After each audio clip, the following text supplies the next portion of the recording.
Well, Dirrum's theme this year is for the common good.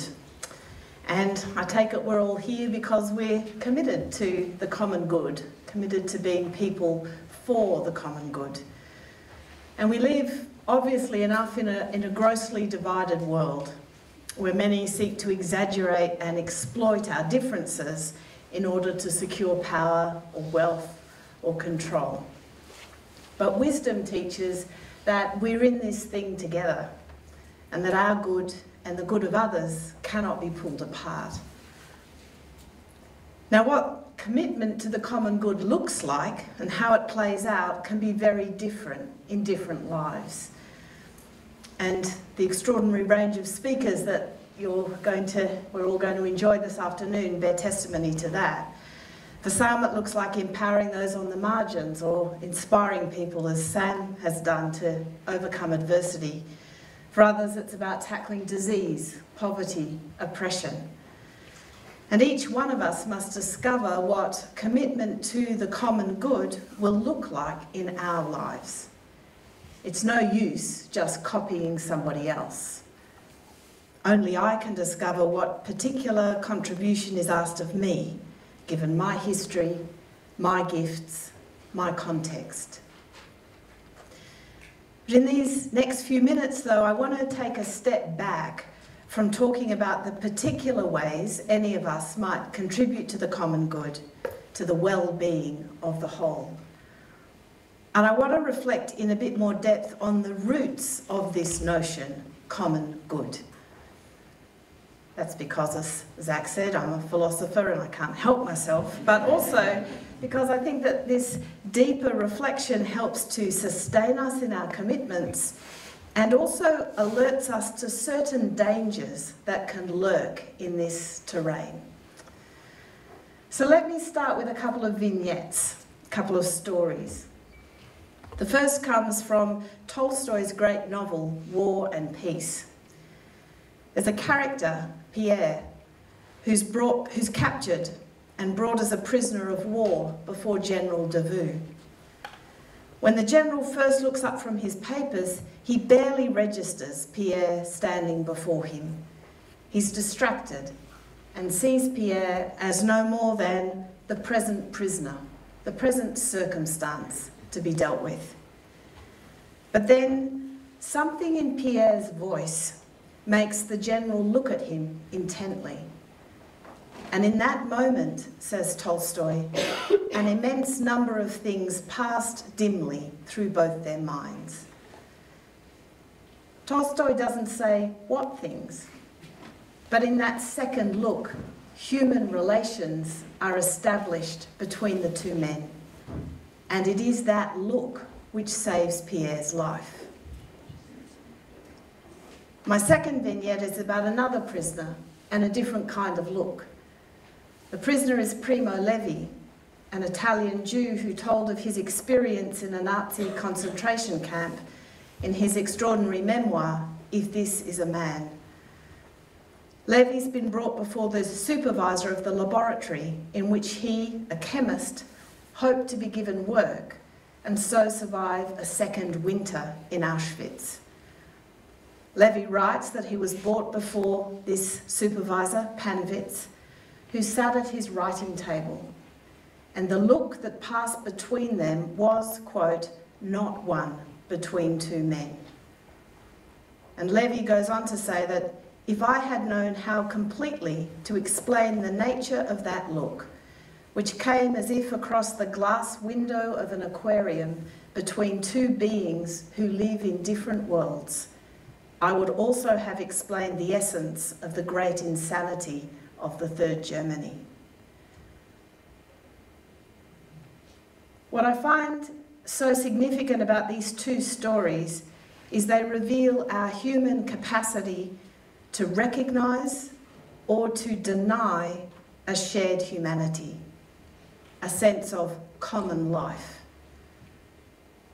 General Davout eventually came really to see, to recognise Pierre, and that look saved Pierre's life. By contrast, for Panovitz, it was as if Levi were a creature utterly unlike him, from a different world. There was no meeting. And we know what's at stake here even from our own experience. We know the impact when someone refuses to see or acknowledge us, when they disregard or look kind of through us or past us. And conversely, we know that really to be seen is healing in itself. It's striking how many times Jesus is said to look intently at someone who asks to be made well. And although these examples I've given focus on human relations, I think this same kind of regard and recognition can be given or refused to the non-human world as well, to land, animals, ecosystems. And maybe you can think of a time when you suddenly saw someone or something, or were seen, or a time when you were refused acknowledgement or refused it yourself. And what I want to suggest is that this capacity for deep recognition, deep seeing of others, is at the heart of our sense of the common good. It's what gives us the experience of our commonness, our sharedness of life, despite our differences. And when we see others in this way as like us, as one of us, we simply cannot treat them as if they don't matter, as if their well-being is nothing to do with ours. And this means, and this is the really crucial point, that the notion of the common good isn't just some abstract ideal or some value we hold. It's dependent on and sourced in a live, felt experience of our common humanity, our common life on earth. It's this experience that moves us, literally, puts us in motion towards one another. We call it love.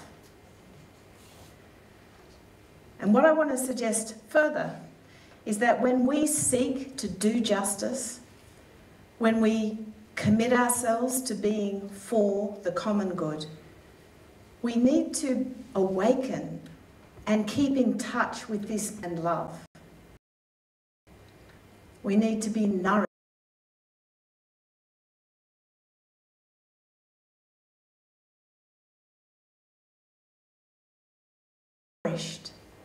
and touched by it, and let it shape our responses.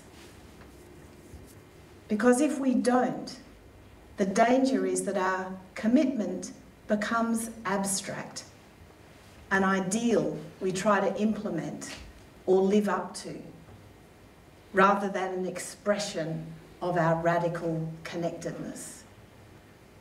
And without this vital sense of shared life, common humanity, we risk becoming mere do-gooders, sincere but somehow separate from others, operating at a safe distance, and usually, in the end, burning out in either cynicism or despair.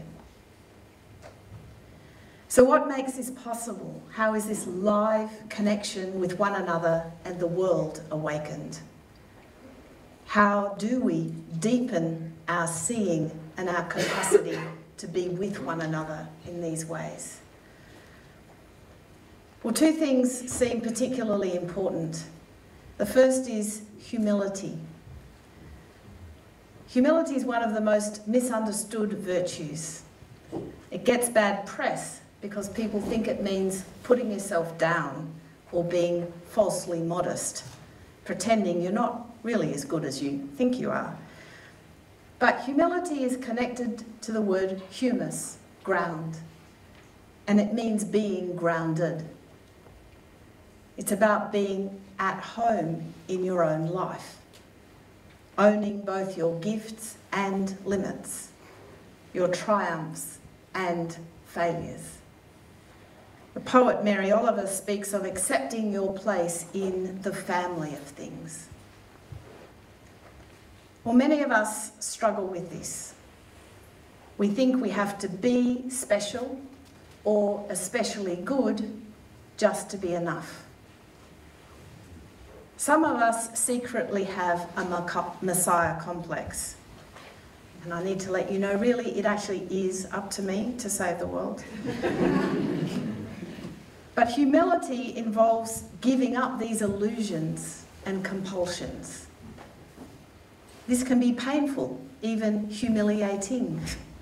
But ultimately, it's a profound relief to realise that I'm no better and no worse than anyone else. And to know myself really, not just in theory, but really as truly with others. And humility is crucial because without it, we'll never experience ourselves as sharing a common life, a common good. It's interesting, it used to be an insult to be called common. And if we don't experience this commonness, our work for justice will tend to be condescending. And then second, attention. Once I'm no longer under the illusion that I need to do it all or to make myself okay, then there is room to let others be as well. And again, we know from experience how we struggle with this. I can be brooding on some project of my own, some anxiety or plan. And like General Davout, I'm so preoccupied I don't see the person right in front of me. And even when our plans and intentions are benign, this can be profoundly damaging. You only have to think of how decades of supposedly well-meant but inattentive policy in Aboriginal affairs have hurt Indigenous Australians, for example. So genuine other-directed attention involves letting something in us go. There's a necessary displacement of the self. It can make us feel vulnerable, often because we have to give up our pre-packaged responses, the things we think we already know. But again, it's crucial if we truly desire to be for the good of all. So humility and attention, these are ways of being, practices that draw us beyond ourselves and awaken us to a sense of shared or common life. The Trappist monk Thomas Merton called this awakening the discovery of the unified field, the hidden wholeness underlying all our apparent divisions and differences. He said, "We are already one, but we imagine that we are not. And what we have to recover is our original unity. What we have to be is what we are." The difficulty is that we cannot discover this depth dimension of life by willpower or moral effort alone. Yes, we can resolve to pay more attention, we can practice giving up our Messiah complexes, but it only takes us so far. And in my experience, and I think in the testimony of all the major spiritual traditions, the displacement of ourselves from the centre of our lives involves a deeper work. It's a practice of silent meditation that most powerfully enables this process. Because as we let go our words, thoughts, images, self-talk, we become more available for real encounter. We're no longer quite so much in the way.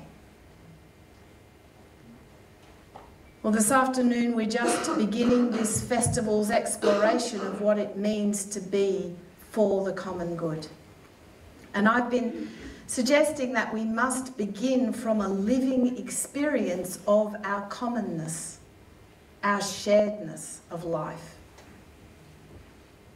And so I want to draw my talk to a close by just inviting you to taste something of this experience by taking a couple of minutes to be together in silence.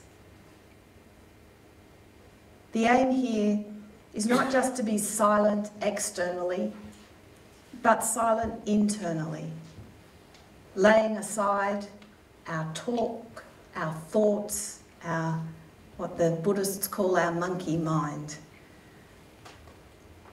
Letting ourselves simply be here and now.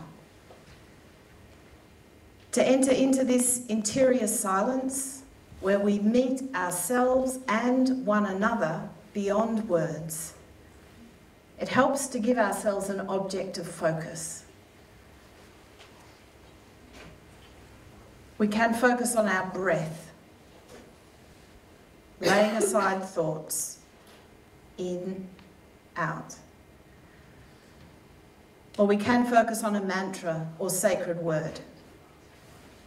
You might like to choose a word that's sacred in your tradition, or a word like love, or peace, shalom. I use the word Maranatha, which in Aramaic means, come Lord. If you choose to focus on a word, don't think about what it means, but listen to it as you sound it, silently, interiorly. And let either your word or your breath be for you an anchor, a touchstone, something you can return to each time you realise you've been drawn away by your thoughts. I just invite you now to join me as we are silent together in this way for a couple of minutes, and I'll sound the gong at the end of our time.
Even in this brief period of silence, I hope you tasted the experience of settling into yourself, coming closer to your own ground, and there discovering something of our shared ground.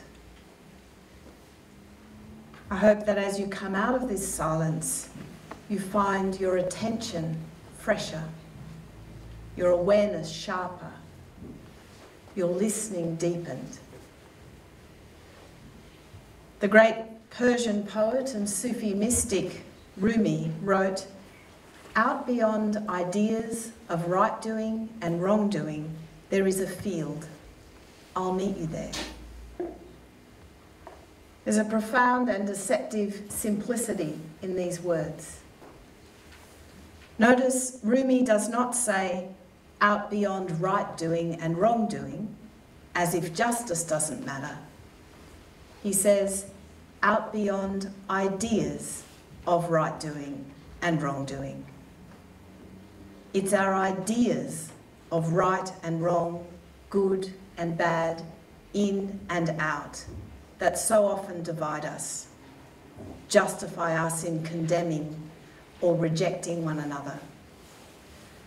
But to discover the open and hospitable field of our common life, our common good, requires us to meet one another, humbly, attentively, lovingly. If our work for justice is not to become subtly condescending,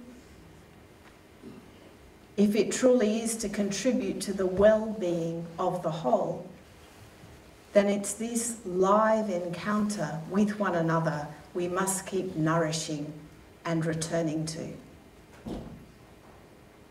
Out beyond ideas of right doing and wrongdoing, there is a field, a common ground in which we see one another deeply, share one another's pain, and liberate one another for fuller life. Let's meet there.